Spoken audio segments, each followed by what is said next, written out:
DC really have had quite a troubled history, haven't they? They were goofballs, then they were dark and mysterious, then they were goofballs, then they were dark and mysterious, and then they were edgy teenagers trying desperately to compete with the cool kid at school and failing miserably, putting out terrible film after terrible film, and was a complete laughingstock before finally beginning to rebuild their reputation again. But what about DC's first ever feature film?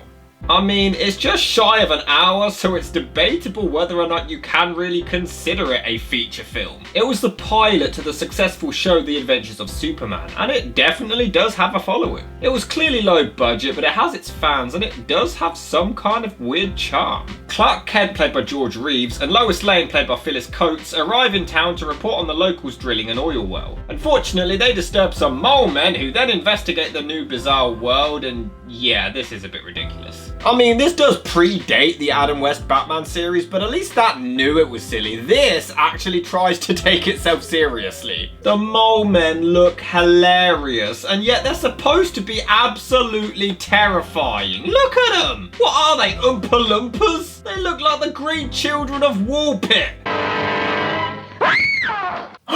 Two short fellas with the most obvious bald caps I've ever seen. The first ever DC movie, and this is what they came up with? I don't even think the Mole Men were even in the comics, so they specifically came up with them for this movie. Okay, so we need some villains for the first ever Superman film. Mole Men. Well, if you ask me, it doesn't add up. To their credit, the acting is pretty solid. They have to sell these stupid creatures like they're Freddy Krueger, and their efforts are actually pretty good, even if they look ridiculous. Even more so when they're terrified of a tiny-ass snake. You know what, I almost gave this movie far too much credit. They climb into the bedroom of a small girl and then it transitions. I mean, how fucked up does that look? Did they just murder the child? No, it turns out they're innocent and are just exploring, which leads to the townsfolk forming a mob to kill them, and Superman has to protect the weird duo. But it's not even like they're that much of a threat, it's a whole mob against two tiny mole men. Look at this, are we supposed to be taking this seriously? It looks like a comedy routine. Is this Superman or the Three Stooges? But to their credit, they do actually give us the quickest origin story of Superman ever. Many years ago, when the planet Krypton, home of a race of supermen, exploded in space, the sole survivor was an infant boy who came to Earth with powers and abilities far beyond those of mortal men. See, they didn't need 2 hours to do that. Wrapped it all up in about a minute. But I have to say, George Reeves is a terrible Clark Kent. He is so boring, which you could argue is the point, but so is Lane, and they have no chemistry. I mean, hell, they find a dead body and Lois doesn't even react. He was an old man, he had a heart attack. It's as simple as that. And she believes she's cracked the case immediately. Cocky cow.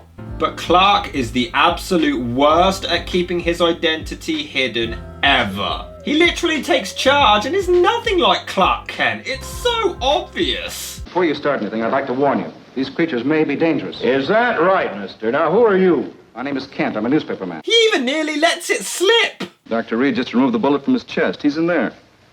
In there? Mm-hmm. Superman brought it to the hospital. What's the matter? They're running up the street. Well, who? Craig and Corrigan. I don't see anyone. Just keep looking. How has nobody figured this out? He talks exactly like Clark Kent. I know what's going to happen if that mob isn't stopped. I took it to mean they knew I was the one that caught their little friend when he was shot off the dam. Good heavens. Well, what was that shiny thing they pointed at you? A weapon of some kind, probably a very dangerous one. What are you hiding? Hiding? Well, you give the impression you're leading a double life. I mean, to be honest, Reeves is pretty damn good as Superman. It's just the writing is very poor. It's a solid performance, but there's absolutely no distinction between Superman and Clark. The acting and character doesn't change. He just removes his glasses. Mr. Benson tried that once already. It didn't work. But for a film that is only 58 minutes long, it somehow drags so much. They spend a whole lot of time discussing the oil issue, and it's just not that interesting. But don't you worry, folks. We're gonna break away from this excitement to discuss test tubes. Those 5 samples, they were taken at various levels. Mm-hmm. At intervals of 500 feet.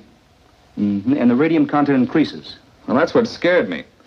I was afraid if we went any deeper that we'd be coming up with almost pure radium. One of the mole men gets shot and they all hunt the other one down, and they somehow manage to drag this out for 25 more minutes. I mean, the music throughout is actually pretty good, but man, it drags. The two reporters from back east and them oil people will try to stop us like as not. We ain't gonna be stopped. This is our town. We don't need no strangers telling us what to do. Guys, there is still 15 minutes left. Can you do something? Come on. We're wasting time. Obviously, the movie had several limitations, so I'm a bit more lenient towards it. Superman taking off doesn't exactly look great, but they do a nice POV shot to compensate, which was quite unique for its time. And him landing does look pretty good. Say, you reckon that Superman fella really can fly like they say? I sure would like to see it. Well, I saw it. How is Superman flying around not already national news? He's been going around saving everyone, and suddenly people don't know that he's real? Or that he has these powers? But man, the fight scenes are pretty cringe now. Well, where's the sheriff? Why isn't he doing something? Oh, the sheriff, huh? There's only one person who can handle this job. And his name is John Cena! He's gonna get in the ring and put boots to asses! I've got to get to a phone. Why, this is the biggest story of the century. I wouldn't do that if I were you, Miss Lane. Not gonna lie, completely forgot that that was Lois Lane.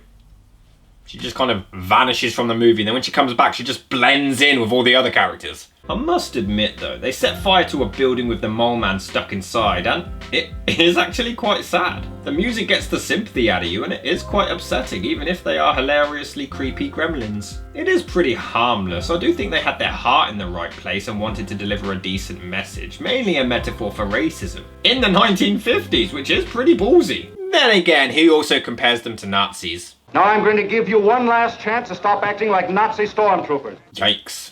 Why do people keep trying to shoot Superman though? Do they seriously never learn? Some more mole men show up for some reason with extra creepy music like they're the bad guys again, and they threaten Superman, who's the only one trying to help them. But they demand their buddy back, otherwise they will shoot them with really bad 1950s visual effects. They're destroying the wall and the casing so no one can ever get to them again. No, but then we can't make terrible, terrible sequels! Honestly, the film is bad, but I can let a lot of it slide because it was the first one, it was on a low budget, and they had a lot of limitations. And it does have a strange sense of charm about it. Reeves is great as Superman, but that's about the only memorable performance. It definitely wasn't the best way for DC to kick off their feature film saga. In Scotland, filming 4 videos, and then I was like, you know what, let's make a 5th. Workaholic, workaholic.